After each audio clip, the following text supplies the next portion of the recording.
आप भी ट्रैक्टर लेते समय बैक एक्सल कौन सा लूँ, स्ट्रेट एक्सल लूँ या फिर ईपीआई एक्सल लूँ, इन दोनों में कंफ्यूज हैं भाई, तो हमारी आज की ये पूरी वीडियो देख लेना ताकि आपको बाद में पछताना ना पड़े।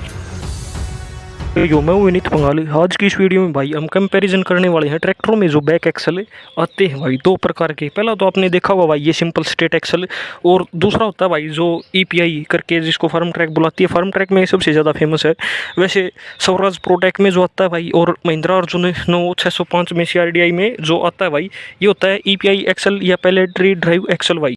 कल क्या है भाई कि कई ट्रैक्टरों में ये दोनों का ऑप्शन कंपनियां देती हैं और किसान इसको समझ नहीं पाता। जैसे स्वराज का 855 है, या महिंद्रा का 585 जो ट्रैक्टर आ रहा है उसमें, और भी बहुत सारे ट्रैक्टर हैं। इंडो फार्म के आपके जो 3055 एनवी है उसमें, या प्रीत के भी, सोनालिका के भी हैं भाई कई ट्रैक्टर, जिसमें कईयों में आपको स्ट्रेट एक्सल मिलता है, और कई ट्रैक्टरों में जो आपको ये ऐसा पहले ट्रेड ड्राइव या ईपीआई एक्सल देखने के लिए मिलता है भाई। अब सबसे पहले बात करते हैं भाई इनके प्राइस की। भाई प्लेनेटरी ड्राइव या ईपीआई एक्सल आपको जो स्ट्रेट एक्सल है भाई, उससे 50 से 60 हज़ार रुपये महंगा वो ट्रैक्टर मिलेगा जिसमें आपका प्लेनेटरी ड्राइव होगा भाई। उसकी वजह है भाई इसमें गिरारियाँ बहुत ज़्यादा आपकी बढ़ जाती हैं। इसमें 6 गिरारियाँ इसमें लगभग बढ़ जाती हैं जो आपकी स्ट्रेट एक्सल से ज़्यादा होती हैं। इसमें गरारियाँ कम होती हैं, तो इसमें सिर्फ एक ही जो मेन क्राउन पिनियन है और एक उसके साइड में, इसमें सिर्फ 4 गरारियाँ होती हैं भाई, और इसमें लगभग आपकी 6 से 7 गरारियाँ होती हैं, बड़े बड़े गरारे होते हैं। तो उस वजह से जो आपका ईपीआई एक्सल है इसकी कॉस्टिंग भाई बढ़ जाती है। महंगे की जहाँ पर बात आ गई भाई, वहाँ पर आपका जो ईपीआई एक्सल है भाई वो आपको महंगा देखने के लिए मिलेगा 50,000 से और 1 लाख रुपए के बीच में। आपको दोनों एक्सलों में डिफरेंस अलग अलग कंपनियों में मिलता है।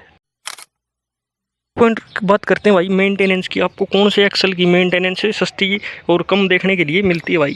अगर हम बात करते हैं जिसमें कम खर्चा आता है भाई, बार बार ख़राब नहीं होता, हैवी ड्यूटी है, वो तो है भाई आपका जो प्लेनेटरी ड्राइव है या फिर जो ईपीआई एक्सल है, वो आपका उसमें काम नहीं आता भाई जल्दी से। उसमें बहुत ज़्यादा गरारियाँ होती हैं जिसके कारण किसी एक गरारी पर ज़्यादा दबाव नहीं आता। ये ठीक उसी प्रकार से भाई जिस प्रकार भारी बोरी को भाई 3-4 बंदे मिलकर उठाते हैं, और उसी बोरी को ये समझ लो आप उस एक्सल में 2 बंदे मिलकर उठा रहे हैं, वही सिस्टम हो भाई सेम। इस पे गरारियाँ ज़्यादा हो जाती हैं तो जो झटका है, टॉर्क है, वो भाई अलग अलग गरारियों पर फैल जाता है। और इसमें भाई सीधी सी बात है, गरारी कम है तो टूटने के जो चांस हैं वो ज़्यादा हैं। मेंटेनेंस इस जो स्ट्रेट एक्सल आपको इसमें मेंटेनेंस आपको ज़्यादा देखने के लिए मिलती है। लेकिन अगर एक बार भाई ये जो ईपीआई एक्सल है अगर ये ख़राब हो जाता है, बहुत तो जल्दी से होता नहीं भाई, बहुत ही रेयर चांस है आपको कि ये ख़राब होता हुआ मिले, लेकिन अगर हो जाता है भाई तो इसका मेंटेनेंस जो खर्चा आएगा भाई वो आपको ज़्यादा मिलेगा।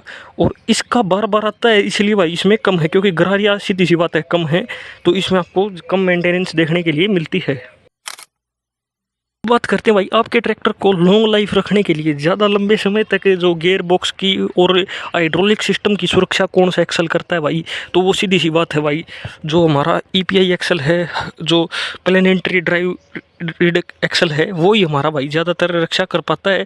क्योंकि इसमें सीधा सा खेल ये है भाई, जो आपके हुक पर और या हाइड्रोलिक सिस्टम पर जो लगने वाले झटके हैं, जो ट्रॉली झटके मारती है, या आपकी सुपर सीडर या भारी इंप्लीमेंट जो लिफ्टों पर उठाते हैं वो झटके मारता है भाई, वो इसका 33% इस साइड और 33% इस साइड की ट्यूबों पर चला जाता है भाई। जो मेन आपका क्राउन है उस पर केवल 33% ही झटका जा पाता है।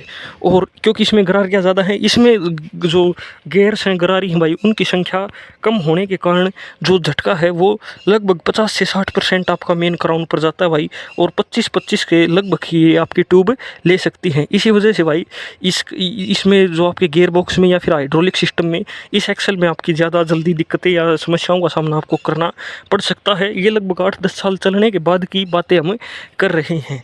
और अगर इस एक्सल की बात करें भाई तो ये सालों तक भाई आपका बिना किसी एक्स्ट्रा खर्चे के आपका लंबा चलता रहता है। फोर्थ पॉइंट आता है भाई हमारा जो आपका इंजन पावर निकालता है उसको बेहतर तरीके से बिना पावर का लॉस करे, टायरों में कौन सा जो एक्सल है वो कन्वर्ट ज़्यादा करता है भाई, वो सीधी सी बात है भाई। इसमें आपको गरारी वगैरह कम है, गरारी वगैरह का झंझट कम है, तो रोड पर आपको जो स्पीड है भाई वो इस ट्रैक्टर की ज़्यादा देखने के लिए मिलेगी। फार्म ट्रैक 60 ही है भाई, ये भी सुपर मैक्स है, और फार्म ट्रैक 60 ही है भाई, ये भी सुपर मैक्स है। लेकिन इसके टॉप गियर की स्पीड और इसके टॉप गियर की स्पीड में भाई 5 से 10 किलोमीटर पर आवर का फ़र्क दोनों में है भाई। हमने कई बार ये देख रखा है, वो इसके एक्सल के कारण ही है भाई, क्योंकि इस ट्रैक्टर में कई गरारियों से जो पावर है वो सप्लाई होती है, और इसमें झटके भी नहीं लगते भाई। तो इसमें जो पावर लॉस तो नहीं बोलेंगे, लेकिन जो पिकअप है और जो रोड की स्पीड है भाई, रोड की स्पीड और पिकअप भाई दोनों आपके इस ट्रैक्टर में बढ़िया हैं जो स्टेट एक्सेल वाला है। और इसमें फिर नुकसान ये है भाई, आपको गियर बॉक्स में और आपको झटके ज़्यादा महसूस होंगे, लेकिन जो आपका प्लेनेटरी ड्राइव या EPI एक्सेल है भाई, इसमें झटके आपको महसूस नहीं होते। थोड़ी बहुत स्पीड इसकी भाई कम हो सकती है, 5 से 7 किलोमीटर मान लो, वो लगभग 37-38 ट्रैक्टर भागता है भाई, तो ये 30-32 भाग लेता है, 32-33 तक भाई। अगर आप खेत की बात करते हो भाई, तो खेत में आपको कंफर्टेबल जो आपको सीट पर भी भाई, क्योंकि जो झटके पीछे से लगेंगे अगर उनको जो एक्सेल है भाई वो अच्छे से ऑब्जॉर्व नहीं कर रहा, तो वो ड्राइवर को भी थकाते हैं भाई, आपके गियर बॉक्स को भी नुकसान पहुंचाते हैं। जो थकान या जो आपकी गियर बॉक्स की लाइफ है भाई, वो आपको EPI एक्सेल में ही ज़्यादा मिलती है। और खेत में परफॉर्मेंस भी भाई मेरे को जो पर्सनली महसूस होता है, रोड पर इसकी परफॉर्मेंस बढ़िया है। अगर खेत की बात करते हैं भाई, तो जो ये EPI एक्सेल है भाई, इसी की परफॉर्मेंस मेरे को खेत में कहीं ना कहीं बढ़िया लगती है। बात करते हैं भाई किसको कौन सा एक्सेल लेना चाहिए दोनों में से, क्या ये घटिया स्टेट एक्सेल नहीं भाई, ऐसी कोई भी बात नहीं है। अगर आपको भाई थोड़ा बहुत काम करना है, घर घर की खेती करनी है, या ज़्यादातर आपको भाई रोड पर काम करना है, ज़्यादा लोड का काम नहीं है, या फिर खेती भी करनी है, तो वो भी आपकी ज़मीन अगर एक सार है, उबड़ खाबड़ आपकी ज़मीन नहीं है भाई, तो आपके लिए स्टेट एक्सेल बढ़िया है भाई। फिर आपको कोई ज़रूरत नहीं है आपको 50 से या 1 लाख रुपये, 50,000 से 1 लाख रुपये डालने की।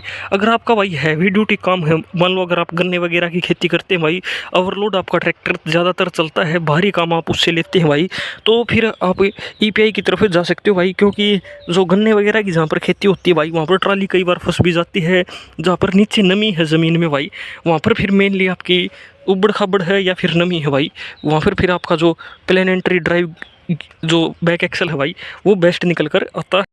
ठीक है दोस्तों, यही थी हमारी आज की वीडियो। कैसी लगी आपको कमेंट कर ज़रूर बता देना। Thanks for watching. अगर भाई आपको इनका मैकेनिज्म समझना है, तो ये एंड स्क्रीन पर जो वीडियो आपके सामने नज़र आ दी भाई, इस पर क्लिक कर लेना। इसमें मैंने बता रखा है कि कौन से एक्सेल का मैकेनिज्म किस प्रकार से काम करता है।